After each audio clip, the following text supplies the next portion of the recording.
우리가 오늘 함께 읽은 하나님의 말씀 본문 시편 23편은 너무나 유명한 시이죠. 아마도 그리스도인이라고 한다면 이 시편 23편만큼은 다 알고 계시지 않을까 싶습니다. 이 시는 다윗이 쓴 시입니다. 이 시에는 다윗의 인생이 고스란히 담겨져 있습니다. 다윗의 삶을 보면 참 파란만장한 인생을 살았다, 우리가 이렇게 평가를 할 수가 있는데요. 다윗은 이 시를 쓰면서 시작을 하면서 이렇게 고백을 합니다. 본문 1절 말씀에 보면 여호와는 나의 목자시니 내게 부족함이 없으리로다. 여러분, 이 세상을 살면서 부족함이 없는 사람이 어디 있겠습니까? 물질의 부족함, 경제적으로 우리가 삶 가운데 어려움을 겪을 때가 한두 번이 아닌 줄 우리는 잘 압니다.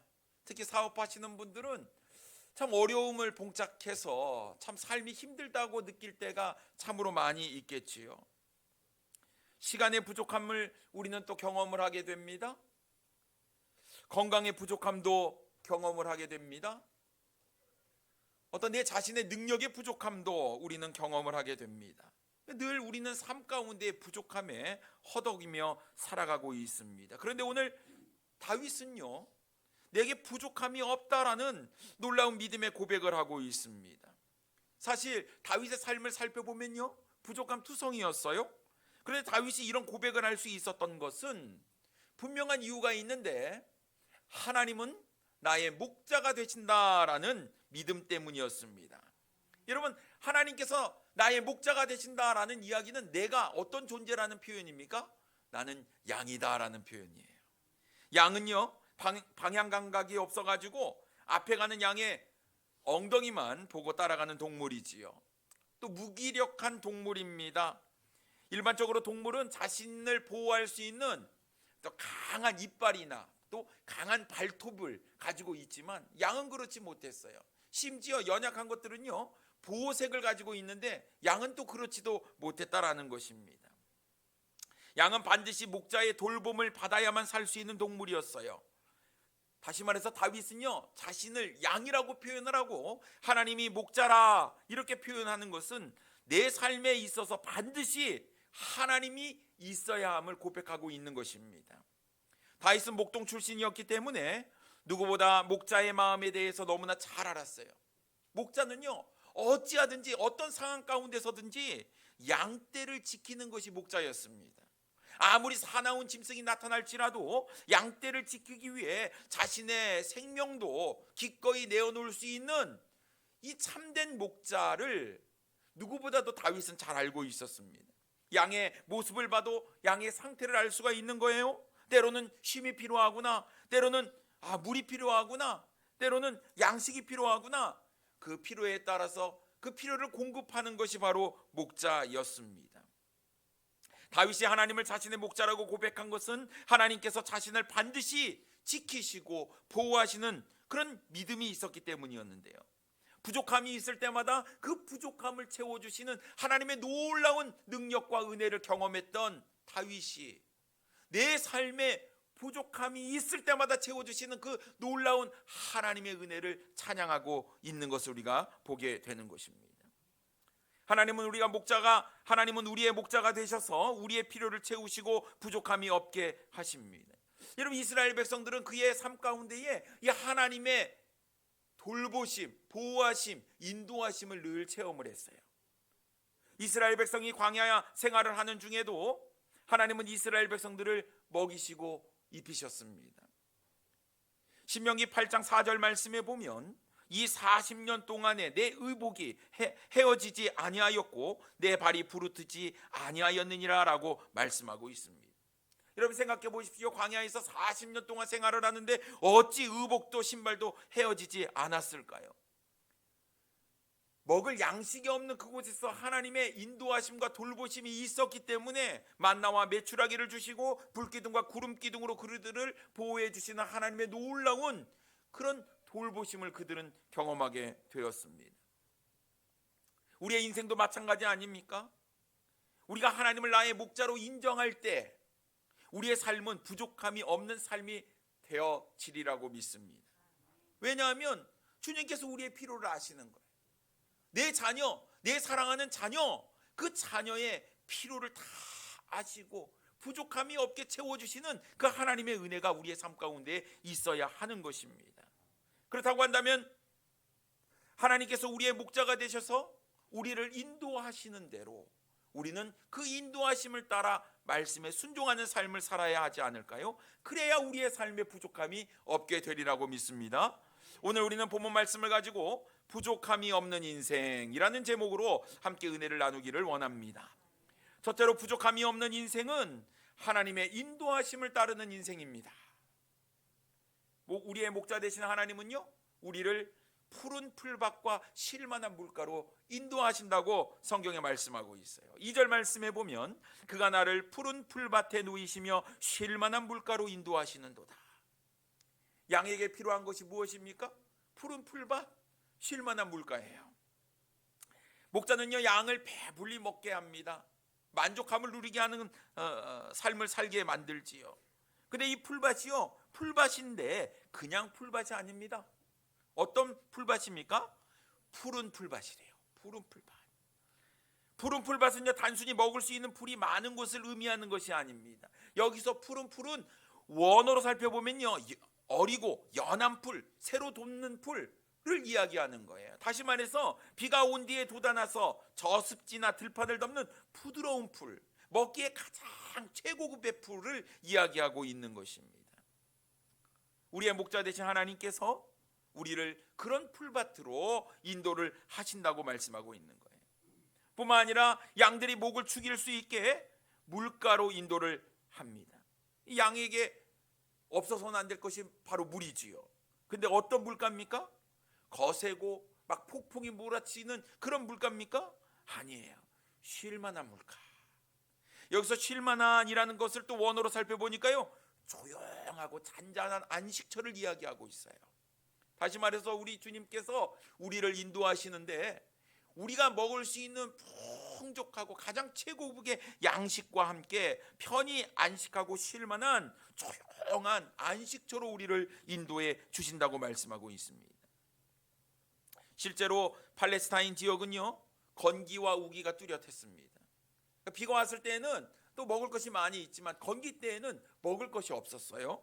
그래서 목자들은 양떼를 잘 관리하기 위해서 미리 어느 곳에 풀이 있는지 어느 곳에 물이 있는지를 잘 파악을 하고 양떼들을 그렇게 인도해야만 했습니다. 그래서 목자는 한 곳에서 풀을 뜯어먹고 물을 마시게 한 뒤에 다른 곳으로 이동을 해야 되는데 미리 계획하고 준비하지 아니하면 양떼는요, 굶어 죽을 수밖에 없었다라는 것입니다. 그 모든 것들을 계획하고 준비하는 그 목자의 마음이 우리의 인생의 모든 부분을 다 알고 계시고 다 계획하시고 다 섭리 가운데 준비하고 이루어 가시는 놀라운 하나님을 다윗은 깨달았고 알았기에 여호와는 나의 목자시다라는 고백을 할 수밖에 없었다라는 것입니다. 사랑하는 성도 여러분, 저는 여러분의 삶이 하나님의 은혜 가운데 푸른 풀밭과 쉴만한 물가가 되기를 소망합니다.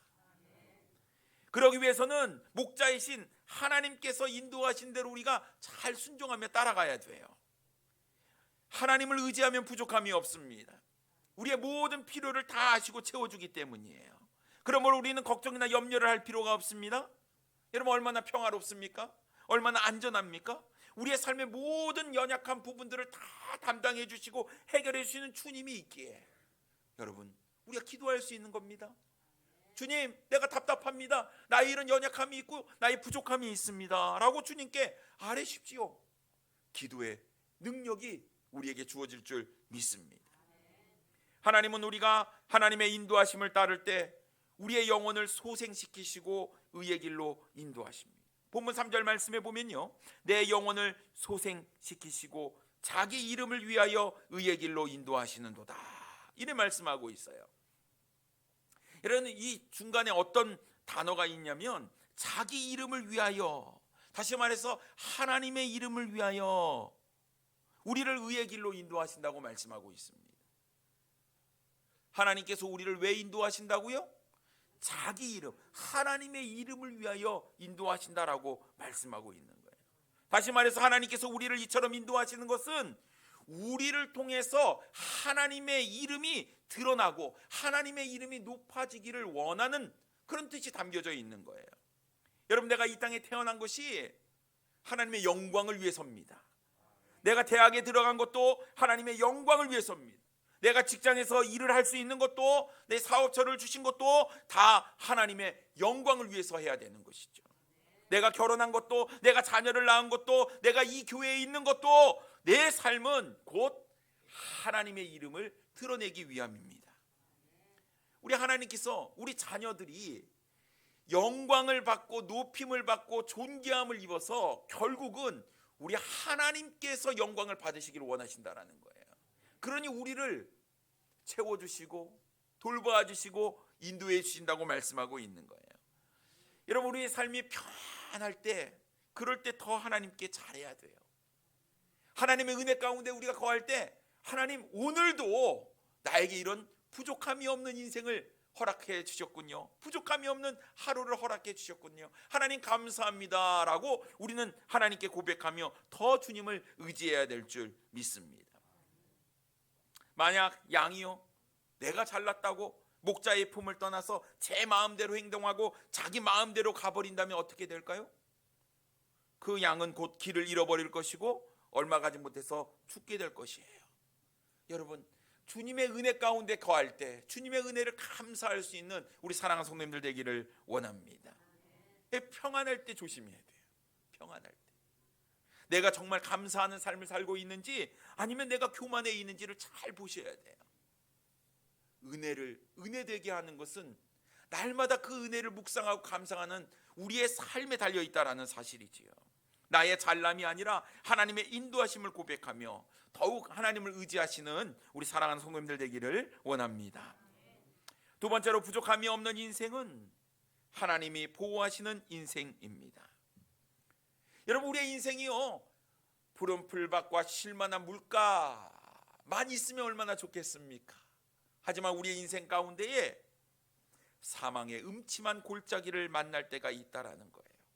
어느 누구도 고난과 역경을 얻는 것을 원치 않아요. 그런데 우리의 삶 가운데 고난과 역경이 주어진다라는 것입니다. 그렇다고 한다면 하나님이 나의 목자 되시는데 왜 나를 사망의 음침한 골짜기로 자꾸 밀어넣는 것입니까? 이해가 되지 않습니다. 하나님, 계속 푸른 풀밭과 쉴만한 물가에서 지내면 안 될까요? 우리는 이렇게 하나님께 반문할 수 있습니다. 왜 다윗이요, 하나님께서 인도하시는 푸른 풀밭과 쉴만한 물가에 있지 아니하고 갑자기 사망의 음침한 골짜기를 다니게 된다는 이런 고백을 하게 되었을까요? 이것도 지역적인 특색을 우리가 좀 이해를 해야 됩니다. 팔레스타인 지역에서는 주로 유목 생활을 했습니다. 양떼들이요, 풀을 한 곳에서 계속 먹게 되면 더 이상 풀이 사라지고 없잖아요. 그럼 어떻게 합니까? 이곳 저곳으로 풀이 있는 곳으로 옮겨 다녀야만 했습니다. 그런데요, 그렇게 옮겨 다니게 되면 지역이 험난한 이 팔레스타인 지역은 당연히 자연스럽게 골짜기를 지나가야만 했습니다. 근데 이 골짜기는 위험합니다. 자칫하면 발을 헛디뎌서 벼랑에서 떨어져 죽을 수도 있습니다. 아니면 위에서 떨어지는 돌에 맞아서 죽을 수도 있어요. 하지만 다른 풀밭으로 이동하기 위해서는 어쩔 수 없이 이 골짜기를 지나야 합니다. 이 사망의 음침한 골짜기를 지나야만 또 아름다운 푸른 풀밭을 만날 수가 있는 것이지요. 그래서 다윗은 고백하는 겁니다. 사망의 음침한 골짜기를 다닐지라도, 다닐 수밖에 없습니다만 그 뒤에 나오는 이야기가 무엇입니까? 주께서 나와 함께 하신다라는 고백이었습니다. 그래요, 우리의 인생이 어쩔 수 없이 사망의 음침한 골짜기를 지나야 하지만 그때에도 우리의 목자 되시는 하나님께서는 여전히 우리를 인도하고 보호하고 계신다는 사실입니다. 목자는 손에 지팡이와 막대기가 있다, 이렇게 말씀하고 있어요. 여러분, 지팡이는 끝이 이렇게 동그랗게 휘어 있어요. 그래서 잘못된 길로 가면 이렇게 다 걸어갖고 당기잖아요. 머리를 걸든지 뿔을 걸든지 다리를 걷든지 그쪽이 아니야 하고 인도하는 것이 바로 지팡이였다고 한다면, 막대기는요, 맹수, 사나운 짐승이 양을 공격할 때 맹수와 맞서 싸우는 공격용 무기가 이 막대기였습니다. 그래서 양떼를 보호하고 돌보는 데 있어서 이 지팡이와 막대기가 항상 목자는 가지고 있었어요. 우리 하나님께서 주의 지팡이와 막대기로 우리를 안위하신다고 성경은 말씀하고 있는 거예요. 여러분, 실제로 다윗의 인생을 보면요, 사망의 음침한 골짜기를 경험을 했습니다. 악령으로 고통당하고 있는 사울왕을 위해서 수금을 켰어요. 그런데 사울왕은 다윗을 죽이겠노라고 단창을 던져버리지요. 맞아 죽을 뻔했습니다. 다윗이 집으로 피신했어요. 사울이 보낸 전령들이 포위해서 체포하려는 죽음의 위기를 겪게 되기도 하였습니다. 사울왕을 피해서 블레셋으로 피난하였다가 블레셋 신하들의 고발로 인해서 죽을 뻔한 위기를 맞기도 했습니다. 다윗이 어딘가 있다라는 정보가 들려오게 되면 사울왕은 무조건 여지없이 군사들을 이끌고 나타나서 다윗을 죽이려고 했었지요. 노년에는요, 자신의 아들 압살롬으로 인해서 신발도 신지 못하고 왕궁에서 도망치는 그런 신세, 죽음의 위기를 넘기기도 했습니다. 그런데요, 다윗이 이런 사망의 음침한 골짜기를 다닐 때에도 해를 두려워하지 않았다고 고백을 하고 있습니다. 여러분, 4절 말씀 한번 다시 보겠습니다. 내가 사망의 음침한 골짜기로 다닐지라도 해를 두려워하지 않을 것은 주께서 나와 함께 하심이라. 주의 지팡이와 막대기가 나를 안위하시나이다 라고 말씀하고 있습니다. 여러분, 사망의 음침한 골짜기가 내 삶 가운데 주어진 것은 어쩌면 우리를 더욱더 성숙하고 더 좋은 곳으로 인도하는 하나님의 놀라운 섭리가 담겨져 있는 것이 아닐까요? 더 좋은 푸른 풀밭으로 가기 위해서는 사망의 음침한 골짜기를 지나야 하는 것처럼 우리의 인생에, 우리의 삶에 고난 없이는 우리가 성장하고 성숙할 수 없다는 사실입니다. 여러분, 어렸을 때부터, 젊었을 때부터 여러 가지 어려움을 많이 겪은 사람들을 보면 참 성숙했다라고 이야기하지 않습니까? 남의 입장을 많이 이해할 수 있는 안목이 생깁니다. 남을 배려합니다. 남을 이해해 줍니다. 남을 품어주는 마음이 생기게 되는 것이에요. 그런데 여러분, 고난을 겪지 아니하고 자란 사람을 보십시오. 너무 자기중심적이에요. 자기만 합니다. 남의 입장을 배려하거나 생각하지 않습니다. 왜 요즘 사람들이 참 이기적이네, 자기중심적이네 라는 이야기를 듣게 됩니까? 고난을 겪지 않았기 때문에 그런 것 같습니다. 부모가 필요한 것들을 다 공급해 줍니다. 어려움이 있으면 다 해결해 주어요. 자기가 원하는 것을 너무나 쉽게 얻다 보니까 다른 사람의 고충을 이해하지 못하는 거예요. 그러니 누군가를 이해하고 배려하는 것이 힘들어집니다. 참지를 못해요. 인내하지는 못하는 것 같습니다. 어려운 상황을 견디어 봐야 성숙해집니다. 자신도 그 고난을 겪어봐야 다른 사람이 고난을 당할 때 그 사람을 이해하고 위로하고 격려할 수가 있는 것 아니겠습니까? 내가 아파봐야 그 사람의 아픔을 이해할 수 있는 것 아니겠습니까? 다른 사람을 이해하거나 배려하는 마음은 고난을 통해서 성숙해질 때 가능하게 되는데요. 우리의 인생 가운데에 때로는 사망의 음침한 골짜기를 만날 때가 있어요. 어려움이 있다는 얘기입니다. 우리 마음 가운데 불평과 원망이 하나님께 나올 수 있어요. 왜 나에게 이렇게 어렵고 힘든 상황을 주시냐고 따지기도 합니다. 그러나 여러분, 기억하십시오. 우리 주님께서 사망의 음침한 골짜기로 우리를 막 밀어내는 것이, 내모는 것이 아니라 더 놀라운 푸른 풀밭으로 인도하기 위해서 지나쳐야 하는 과정이라는 사실을 우리는 기억해야 될 줄 믿습니다.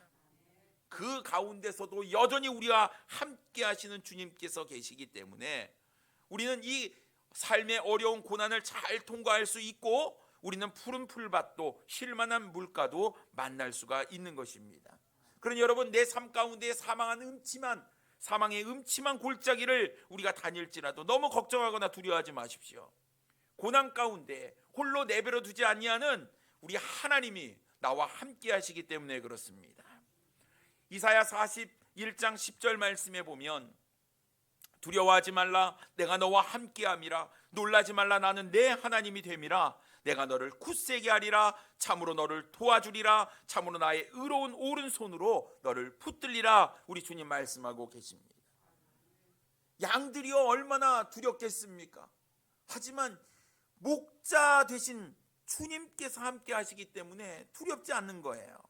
가장 목자와 함께 있을 때 안전하다는 것을 양은 압니다. 그렇기 때문에 양은요, 목자를 벗어날 수가 없는 거예요. 어렸을 때 목자의 경험을 가지고 있었던 다윗은요, 누구보다도 양이 목자와 함께 있을 때 안전하다는 것을 잘 알고 있었어요. 어린 소년이요, 아버지의 심부름을 하기 위해서 전쟁터로 형의 안부를 묻기 위해 갔습니다. 그런데 골리앗이 나와가지고 막 소리를 치는데 하나님의 군대 이스라엘 백성들, 이스라엘 군대가요 길을 못 펴고 있는 거예요. 이러면 안 되잖아요. 우리의 목자가 계시는데. 다윗은 자기가 나가겠다고 이야기를 합니다. 얼마나 웃기겠습니까? 애송이가 나와서 자기가 나가서 싸운대요. 다윗이 이런 고백을 합니다. 사무엘상 17장 34절과 35절의 말씀에 보니까 다윗이 사울에게 말하되 주의 종이 아버지의 양을 지킬 때에 사자나 곰이 와서 양떼에서 새끼를 물어가면 내가 따라가서 그것을 치고 그 입에서 새끼를 건져내었고 그것이 일어나 나를 해하고자 하면 내가 그 수염을 잡고 그것을 쳐 죽였나이다. 이렇게 고백을 하는 거예요. 목자의 위치, 목자의 역할이 무엇인지 알았어요. 하나님께서 나의 목자가 되신다면 나를 지키시고 보호하실 것이라는 분명한 확신이 있었다라는 거예요.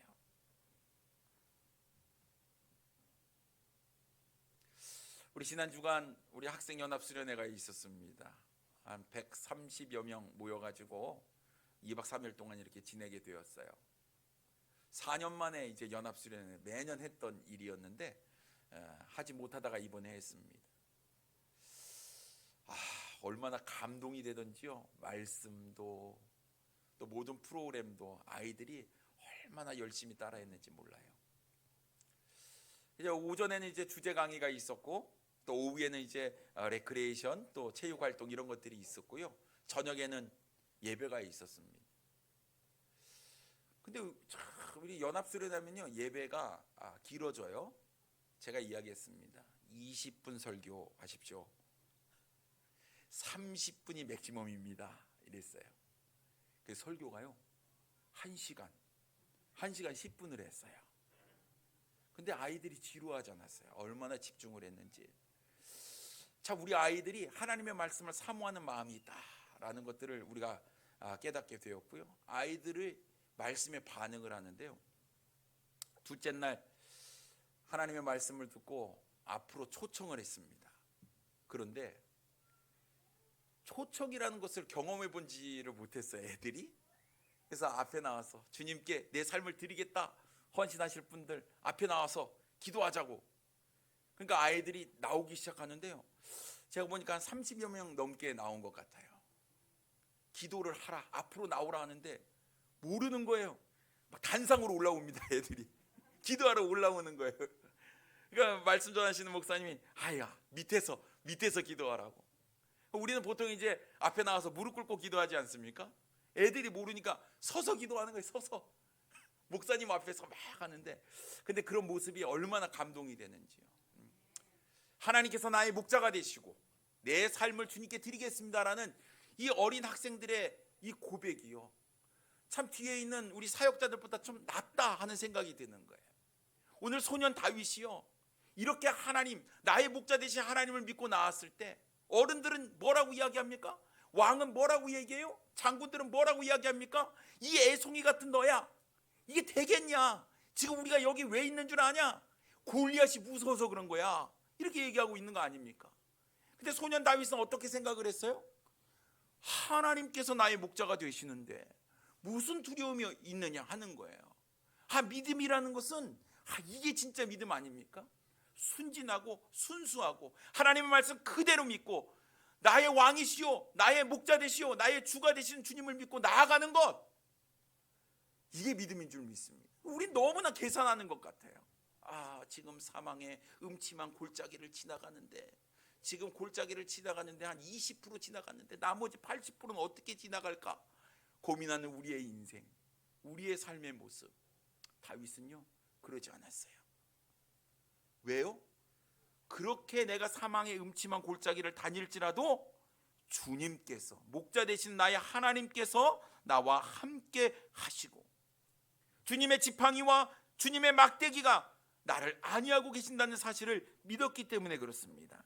그렇다고 한다면 여러분, 하나님께서 우리의 목자 되십니까? 여러분, 주님의 지팡이와 막대기가 나를 보호하여 주시고 지켜주실 것을 여러분 믿습니까?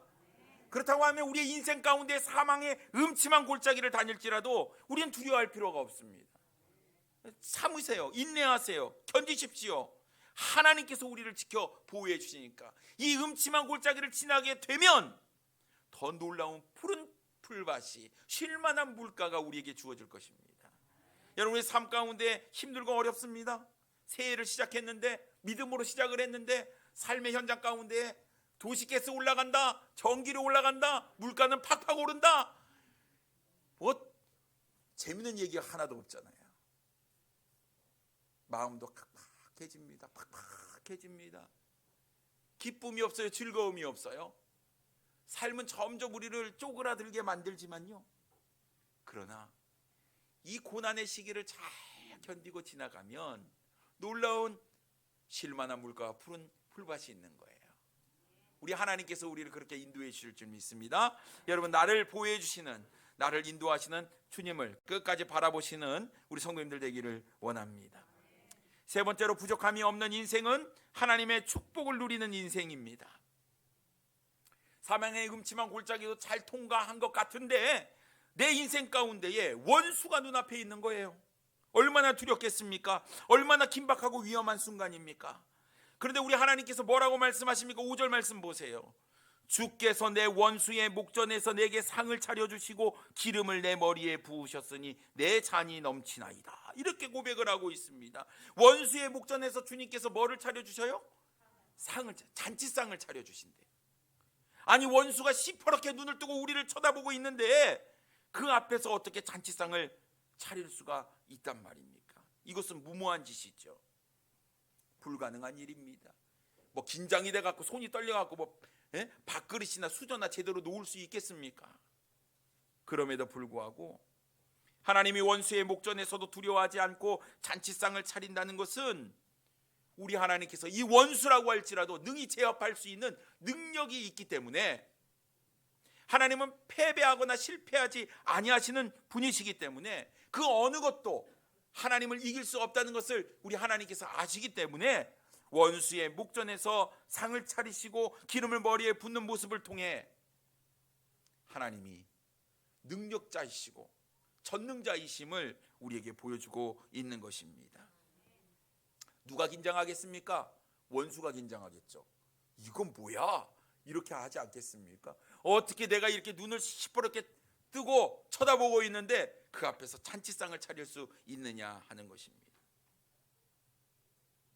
사무엘하 15장에서부터 19장 말씀에 보면요, 다윗의 아들 압살롬의 반역 때문에 왕궁에서 도망을 쳐요. 아들의 반역입니다. 믿었던 아들의 반역. 도망치는데 너무 시간이 촉박하니까 신을 신지도 못하고 나가요. 어디로 도망칩니까? 살려고 하니 옛날 암몬 족속의 땅인 마하나임까지 간 이야기가 성경에 기록되어 있어요. 암몬 족속, 아람과 연합군을 형성해서 전쟁을 일으켰던 원수들이었어요. 다윗이 이 암몬 족속을 쳐서 물리쳤지요. 그리고 암몬 족속의 수도인 라빠를 정복함으로 암몬 족속을 이스라엘의 종으로 만들어 버립니다. 그런데 지금 자신의 아들 압살롬의 반역을 피해서 도망친 곳이 과거 원수의 나라였어요. 암몬 족속의 땅으로 도망한 거예요. 어떻게 보면 이 압살롬에게 죽나 암몬 족속에게 죽나 어차피 죽을 목숨이다, 이렇게 생각을 할 수 있을 것 같습니다. 그런데 놀라운 일이 벌어지죠.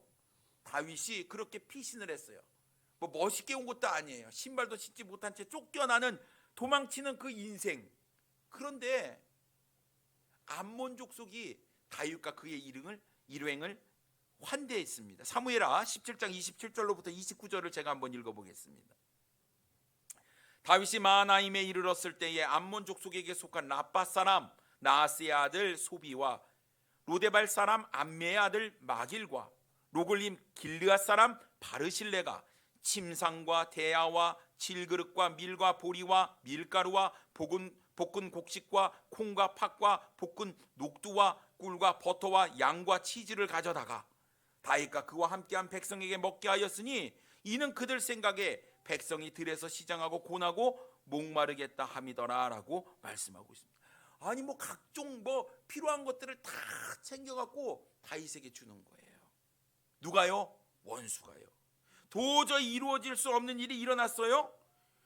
이것을 우리가 어떻게 설명하겠습니까? 설명이 안 되죠. 하나님만이 하실 수 있는 일이었다라는 거예요.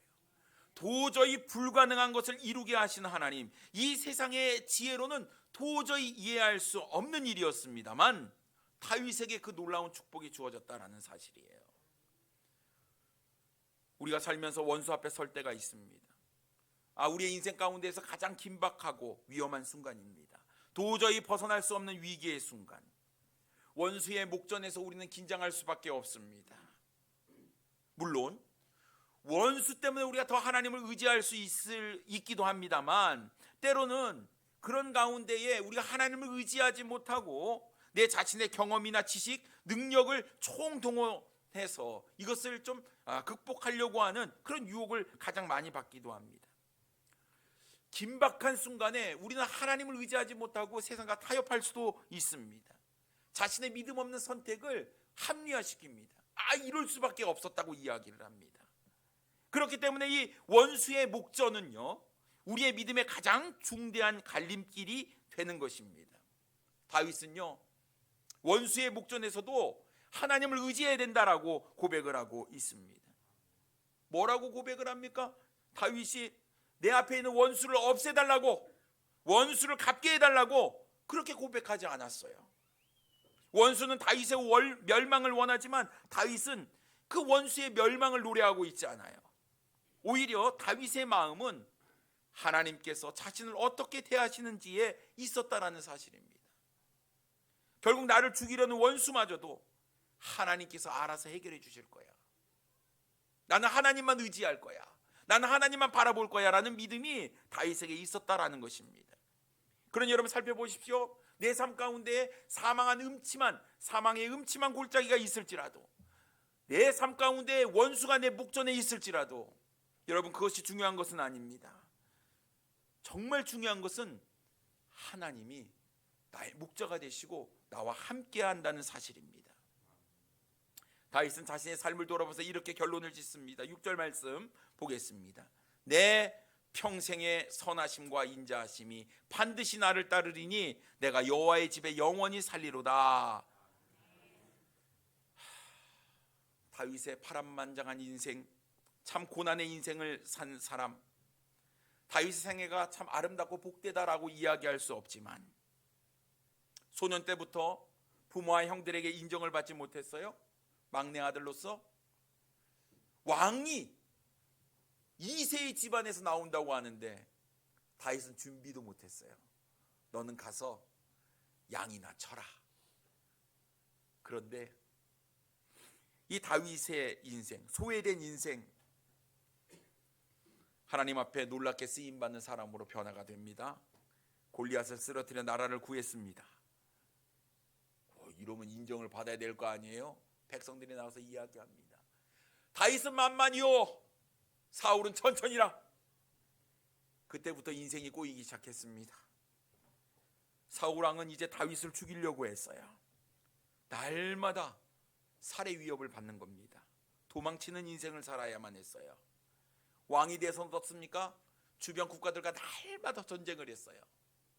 이 모든 축복을 그의 아들 솔로몬이 누리게 되었지만 다윗의 인생은요, 참 고난의 인생이다 라고 이야기할 수 있는 것입니다.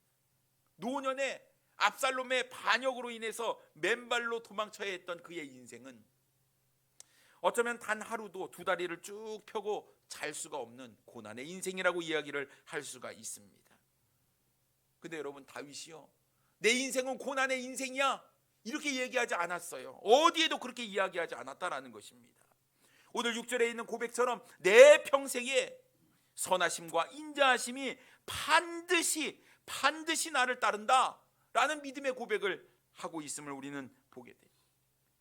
그런 어려움이 있을지라도 그에게 더 큰 것은 하나님의 놀라운 은혜였습니다. 하나님의 놀라운 축복이었어요. 고난을 보는 것보다는 고난 뒤편에서 여전히 나를 사랑하시고 나를 위해서 일하고 계시는 그 하나님을 다윗은 바라보았다라는 것입니다. 사랑하는 성님 여러분, 우리의 삶을 한번 돌아보십시오.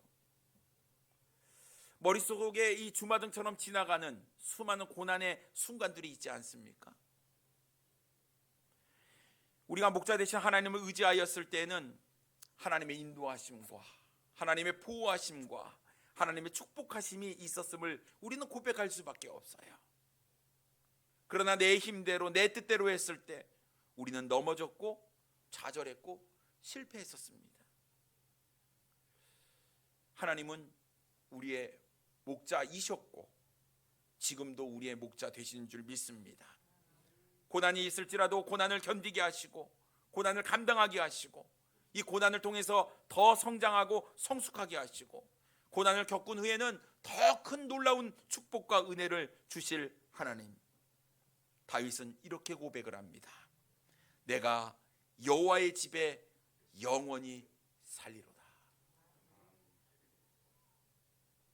사랑하는 성도 여러분, 인생이요 내 뜻대로 잘 안 됩니다. 내가 뭔가 할 수 있을 것 같아도 우리의 믿음, 우리의 마음이 온전히 목자 되시는 하나님에게 향해서 주님의 인도하심과 보호하심과 주님의 축복하심이 우리의 삶 가운데 늘 함께하기를 원합니다. 여러분 믿음으로 고백하십시오. 여호와는 나의 목자시니 내가 부족함이 없으리로다. 이번 한 주간 여러분 하나님의 이 말씀 붙잡고 여러분 주님과 동행하십시오. 주님의 인도하심대로 살아가십시오. 반드시 우리의 삶 가운데 기쁨과 축복으로 하나님께서 함께해 주실 줄 믿습니다. 기도하겠습니다.